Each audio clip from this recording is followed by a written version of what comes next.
Hello everyone, welcome back to the channel. It's Dr. Durst. Wanted to do a quick video on testosterone. When you're told it's normal, is it really normal?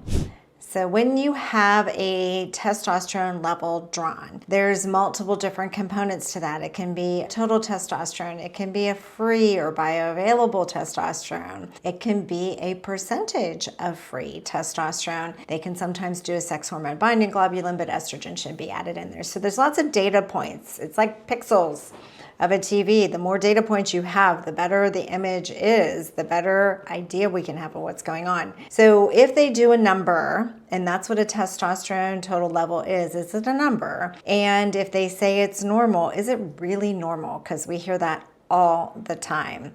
So is it really normal if you have low energy, if you have brain fog, if your sex drive isn't there? And again, with men, sex drive is the last thing to go. So we frequently will see a low testosterone in a man, but he still has a sex drive. It is an intrinsic difference between men and women as far as sex drive. So again, low sex drive, low energy, brain fog, body composition changes, gaining weight, blood pressure, insulin resistance.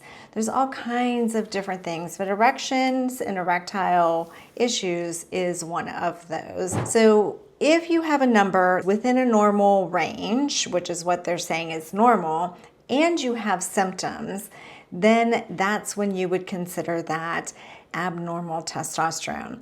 So the normal range is huge for men. It depends on the lab, but 250 to maybe 950. It depends on the lab, but that's a huge range. And so that is varying ages. So if you were 900 and now you're 300, and that's normal because it's within the range, is it really normal for you? If you're having symptoms and you have testosterone within that range, but you have symptoms with it, then it's not normal testosterone for you.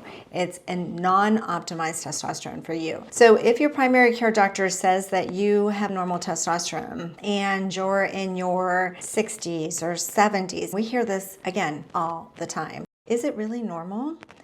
Because if you're having any erection changes, if your sex drive isn't there, if your energy isn't there, you're not recovering like you used to, you have joint aches and pains, muscle weakness, loss of masculinity, not sleeping well, basically don't have the same zest for life, aren't competitive, that's all pretty normal for men. If something is making you feel abnormal and not like yourself, and your number isn't optimal, then it's not normal testosterone for you. Optimal typically, if you're looking at just a total, is on that upper end of the range. And again, those ranges don't exist for women because for men, we can go to the optimal end of the range because it's a huge range. It's very limited in the testing that we can do for women.